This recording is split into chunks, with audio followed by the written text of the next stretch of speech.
ngomongin penjinak lidah, andalannya orang Indonesia itu, apalagi kalau bukan cabai. Rasanya enak, nutrisinya juga dahsyat, bahkan makanan pedas sudah menjadi bagian dari tradisi, termasuk bagi masyarakat Sulawesi Utara. Sensasi pedas tanaman cabai ternyata cocok buat orang Minahasa yang merupakan petani gunung di daratan yang sejuk.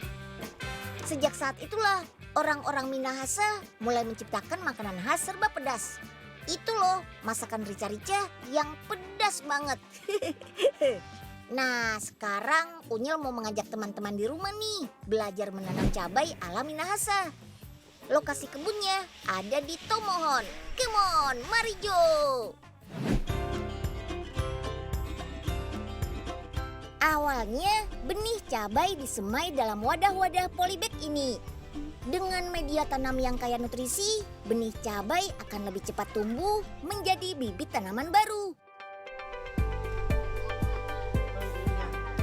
Tanam bibit di lahan yang sudah disiapkan ini.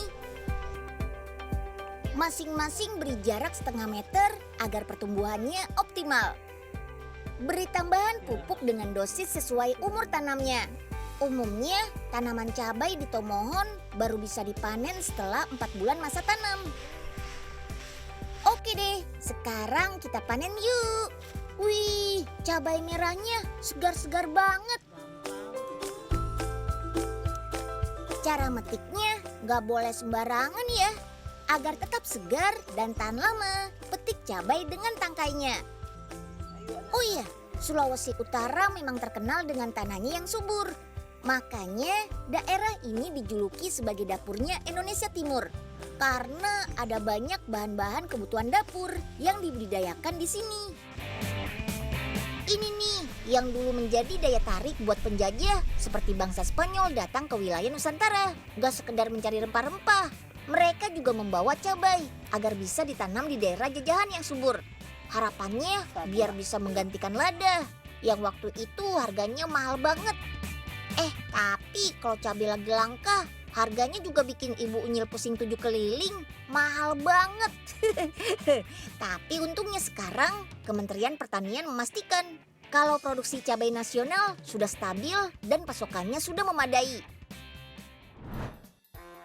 Habis panen, sekarang kita tanam lagi nih. Lumayan, dapat biji banyak. Wah, di sini rupanya. Maaf ya, Den. Pak Oga bangunnya kesiangan.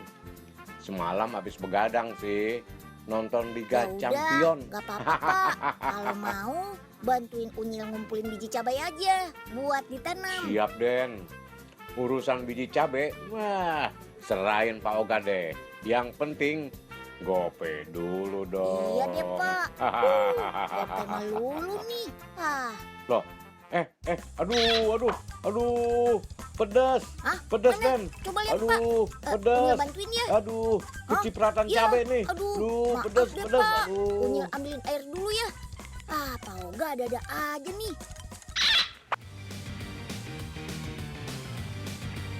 Saking cintanya orang Indonesia sama sambal, sekarang ada loh kecap sambal. Kecap yang punya rasa manis dan pedas sekaligus. Makin mantul deh buat cocolan ikan bakar sama gorengan. Buat yang penasaran sama cara bikinnya, ikut Unyil ke pabriknya yuk, come on!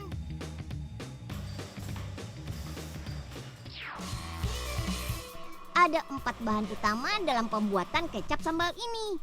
Yang paling utama, cabai merah yang sudah digiling, gula cair, bawang goreng, dan kecap manis dari kedelai hitam. Manisnya kayak Unyil nih. Tahap pertama adalah pencampuran semua bahan baku. Masukkan pipa ke dalam wadah cabai merah. Pipa akan menyedot cabai merah yang sudah digiling ke dalam tabung pengadukan besar. Semua bahan baku akan melewati selang besar dan langsung masuk ke dalam tabung kapasitas 1 ton ini. Ayo Om, sedot terus cabenya biar tambah pedas. Setelah itu kita sedot juga kecap manisnya. Ini nih bahan utamanya. Kecap ini dibuat dari fermentasi kedelai hitam yang banyak manfaatnya untuk tubuh. Salah satunya untuk mengurangi kadar kolesterol dalam tubuh dan membantu melancarkan pencernaan. Kedelai hitam juga dikenal kaya akan vitamin A, B, dan C. Setelah kecap dan cabai merah giling masuk ke dalam tabung, sekarang saatnya masukkan gula cair.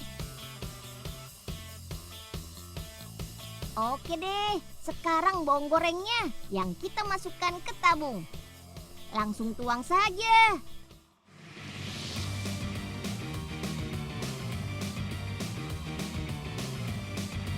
Ini nih, tabung pengadukan dan mesin untuk memasak bahan-bahan. Masak semua bahan dalam tabung selama 15 menit dengan suhu 110 derajat Celcius. Wih, tabung dan mesin pemasakannya besar banget ya. Kecap sambal yang sudah diaduk di dalam tabung akan dialirkan masuk ke dalam pipa-pipa pemasakan ini.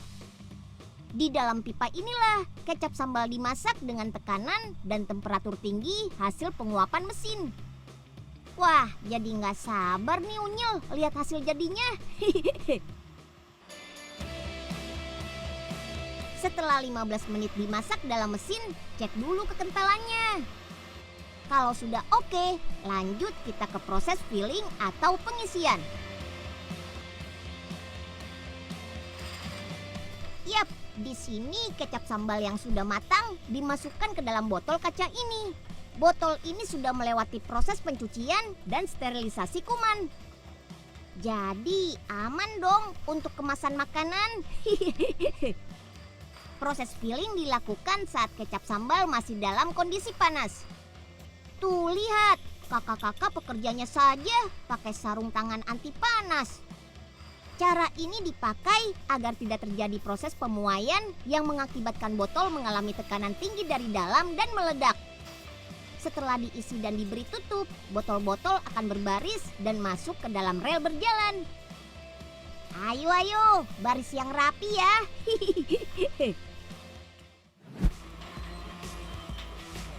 Masukkan botolnya ke dalam oven berjalan. Gunanya untuk merekatkan label atas botol.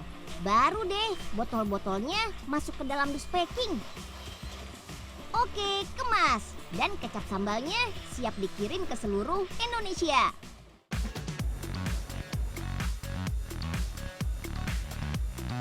Halo, nggak pindah channel kan? Masih setia nonton Unyil kan? Nah, buat yang setia nonton Unyil ajakin jalan-jalan ke Jepang deh. Tepatnya di Prefektur Gunma.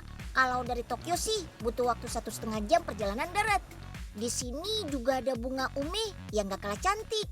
Udah gitu buahnya juga enak loh kalau dijadiin acar atau asinan. Tapi makannya bukan pakai kuah kacang atau kuah cuka kayak di Indonesia ya. Orang Jepang biasanya akan meletakkan ume di tengah nasi, membentuk bendera Jepang. Wah, unik ya. Ini dia pabrik pertama yang mengolah ume jadi acar dan asinan. Ini umenya dikasih disinfektan dulu nih selama 20 menit. Sebagian besar buah umenya berasal dari daerah Gunma sini. Tapi ada juga sih yang dari luar Gunma. Contohnya dari daerah Aomori. Lanjut, buah umenya dikeringkan pakai angin hangat ya. Tujuannya supaya buah umenya gak cepat berjamur. Nah, buah ume yang habis dikeringkan pakai udara hangat bakal keluar dan secara otomatis langsung masuk ke mesin pendingin kayak gini. Ume yang masih panas gak bisa diolah karena hasilnya gak bakal bagus.